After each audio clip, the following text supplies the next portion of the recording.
DJI's camera gimbals have been doing exceptionally well, so DJI had a clever idea. Can we transfer the features of the Ronin camera gimbal to a smartphone gimbal and lower the price a bit? Thus, we have the biggest upgrade in 5 years, the DJI Osmo 8P.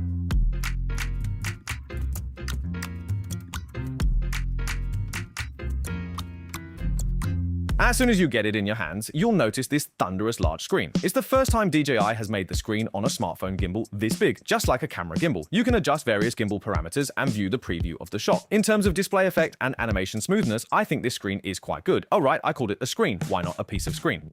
Because it can be detached to become a handheld screen. So what can you do after detaching it? Remote control the gimbal, view the footage remotely, control intelligent tracking, and control shooting. In short, it is a combination of a mobile monitor and remote control. Then something a bit outrageous comes up. DJI has added a phone screen mirroring function to it, allowing you to mirror your phone screen like this and directly see the footage captured on your phone. For example, if you zoom in with your phone camera, it can accurately preview your composition after zooming in, or if you're using it for live streaming, your live stream can be easily previewed and adjusted with this small screen. There's also a lanyard hole on this screen, so you can hang it around your neck or wrist to prevent losing it. Besides the screen, there's another upgrade that follows the camera gimbal, and like the screen, it can also be detached. It is this multifunctional tracking module. The tracking module of the smartphone gimbal follows the camera gimbal, and this is not the first time DJI has done this. The camera tracking module from the year 24 on the Ronin 4 was used in the OM7 in the year 25, and the second generation tracking module from the Ronin 5 in the year 25 was used in the OM8P in the year 26. Compared to the first generation tracking module on the OM7 series and the basic version of the OM8, this time it is lighter and more compact, yet more powerful.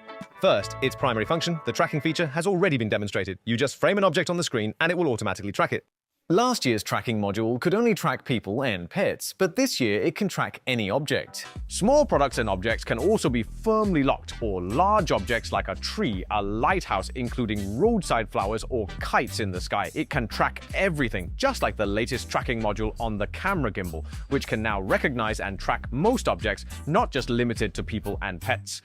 This module tracks objects through its built-in wide-angle camera. Initially, I thought its camera quality would be at most on par with pet cameras, struggling in low light or at a distance. However, its performance in tracking people far exceeded my expectations. In an environment where it seems very dark to the naked eye and the camera underexposes to pure black, it surprisingly appears as bright as a night vision device, and the stability of tracking people is very high. Even when far away and in a dark environment, it remains very stable. I didn't expect it to be this good.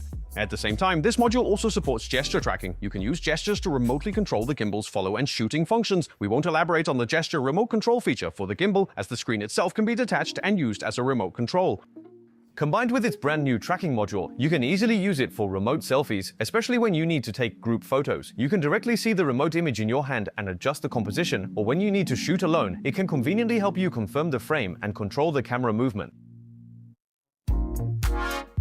This module also comes with a fill light, with 8 levels of brightness and color temperature adjustment. This small light is quite bright and can temporarily illuminate yourself, making your face instantly brighter, or you can use it to light other objects, enhancing the texture of the image. The tracking module also has a Type-C port, allowing you to plug in a cable to charge your phone.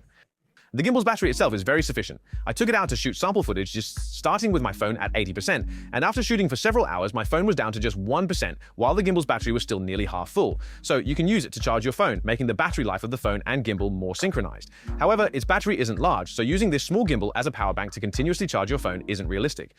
But DJI cleverly added a Type-C port to the body so you can charge the gimbal with a power bank, and then the gimbal charges the phone. This way, one connects to the other, and if you're live streaming, traveling, or filming a concert where you use the phone and gimbal for a long time, you don't have to worry about their battery life. In short, with the new tracking module and this larger small screen, it has indeed become more professional. This screen has more adjustable options and is more convenient to adjust. You can easily switch between horizontal and vertical shooting, or switch between front and rear cameras. Various parameters can be adjusted, and once you're familiar with the operation, efficiency skyrockets. So DJI directly removed the side wheel that had been used for 3 generations, and now it looks the same as the gimbal on the camera. As a smartphone gimbal, what people might value more is convenience, how much it can simplify our mobile shooting process, how much help it can provide, and how much convenience it can add. So, as an accessory for mobile photography, what standout features does it have? So, among all the devices, the Osmo 8P is the first to use SmartFollow 8.0. 8.0 supports the recognition of more objects, and you can feel that the tracking is more stable and the response is faster. It can even steadily track uniquely shaped and fast-moving objects like kites in the sky. There is also another tracking-related feature, which, although not new to 8.0, is considered a new feature for this generation and is worth mentioning. It supports direct connection with Apple phones, meaning you can track faces without connecting to any DJI app. Just tap the phone on the sensing area and a pop-up will appear on the phone. I had to tap to connect that. Then, in any camera app you like on your phone, including video calls, you can directly activate face tracking by pressing the trigger button. At this point, as long as you appear in the frame, it will automatically track your face and the indicator light will start breathing, indicating that tracking is in progress. Press the trigger button again to exit tracking. Moreover, because it only requires pairing once, it will automatically connect in the future, which is quite convenient. Besides scenarios like video calls and live streaming, if you just want to casually record something, you can directly activate this built-in tracking. It's easy, unlike before when you had to open the DJI app to use the phone's tracking. This new direct phone connection tracking feature supports not only iPhone, but also Samsung and Huawei phones. Today, DJI also released their new wireless microphone, the Mic Mini 2, so it naturally became part of the OM8P Vlog kit. The improvements in the second generation are quite significant. You can have a listen. Okay, now this is the sound recorded with the DJI Mic Mini 2. Do you think this sound is suitable for recording vlogs? Is it sufficient?